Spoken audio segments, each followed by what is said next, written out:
আগামী 14ই December tourism promo ফেস্টের সমাপ্তি অনুষ্ঠান। সেদিন স্বামী বিবেকানন্দ ময়দানে সাংস্কৃতিক অনুষ্ঠান পরিবেশন করবেন প্রখ্যাত গায়িকা শ্রেয়া ঘোষাল।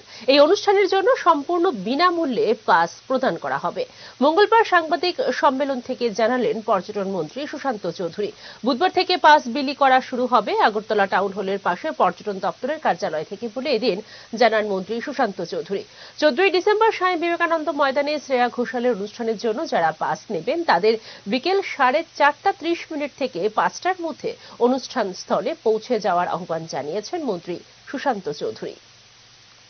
অনেকে যে কোনো ধরনের পাস দিয়ে বলবেন যে পয়সা দিয়ে কিনতে হবে, পয়সার বিনিময়ে সেটা আবার রিসেল করতে পারে।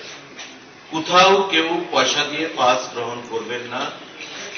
আমাদের সাফিসিয়েন্ট পাস আমরা প্রিন্ট করাচ্ছি, বিশেষ করে এটা গ্রিন কালার এবং আমাদের পিঙ্ক কালার।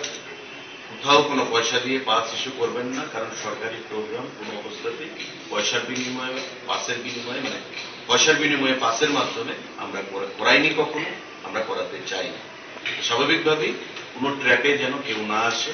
যদি এমন কেউ করে সঙ্গে সঙ্গে দপ্তরের গোচরে আনবেন বা পুলিশের গোচরে আনবেন, যাতে কেউ এই ধরনের কোনো ম্যাল প্র্যাকটিসে যুক্ত না হয়।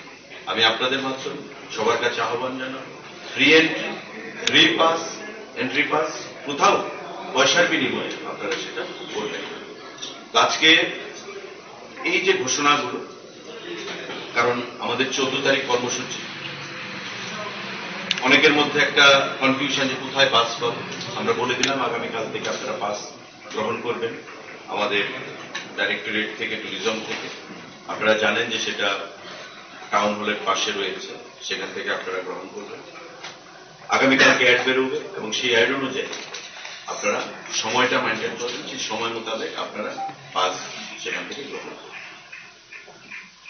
সুন্দর ভাবে প্রোগ্রামকে অতিবাহিত করার জন্য আমি সকলের সহযোগিতা চাইব, সাংবাদিক বন্ধুদের সহযোগিতা চাইব, এবং আপনাদের জন্য সেখানে আলাদা যে কভারেজ করার জন্য সেন্টার পয়েন্টে আপনাদের জন্য ব্যবস্থা থাকবে। আপনারা যে সংখ্যায় আছেন আমাদের আগরতলা শহরে, তার থেকে বেশি পরিমাণেই আমরা জায়গা রাখবো।